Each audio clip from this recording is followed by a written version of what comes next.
मयूरभंज कप्तिपदा युवती अपहरण घटना ट्विस्ट किडनाप नाटक रचिथिले बापा पुलिस को मिछ अभियोग करथिले कहिले उद्धार युवती अन्य जातिर युवकों को भल पाई निजे लुचि पड़ाइथिले बोली युवती कहिसंती।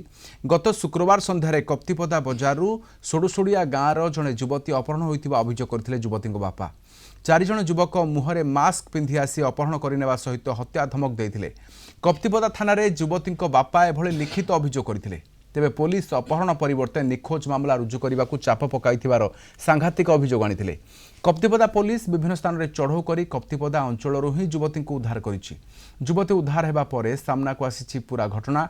युवती निज इच्छारे जड़े युवकों सहित जाइथिबा बेले तांको बापा अपहरण करा जाइथिबा नै नाटक रचिथिले बोली खुद युवती कहिसंती। सेबडे युवती बापा गणमाध्यम सामने भूल मागिबा सहित निजे मिछ कहिथिबा मानिछंती। मो बापा माँ सहित मार्केट आसती मत कहीं से अपहरण करना मो निज इच्छा जाइनी सेटा भूल न्यूज से मैंने कही मत कहीं अपहरण करना मो निज इच्छा जाइनी मत कहीं 4 जण व्यक्ति मास्क पिंधिक अपहरण करना मो निज इच्छा डाकी जाइनी अदर कास्ट राज्य हेनी सी मुंडर कौन चाहता मुझे जानी सी भाविकी बोधे कही मो विषय चिंता करदे भूल मो झी एकमात्र जे कि राखी किणिक आसबार कथा मुझे जानी जो देखिली जे कि से निजक निजे पलि जाइथार खबर मु शुणी शुणा पाऊँ।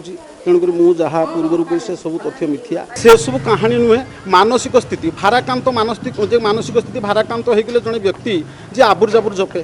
तेणुक मोर मध्य से अवस्था थिला। तेणुक कप्तिपदा जे कि थाना थी आम आईआईसी मैडम सहयोग मो झील को पाई सारी झील रेस्क्यू है स्टेटमेंट दिगला। स्टेटमेंट रे से कहूँ से मुझे से जाइली तापर से जड़क सहित थिला संपर्क थिला पुणी आसी से माने घरे पहुँची बोली कहते।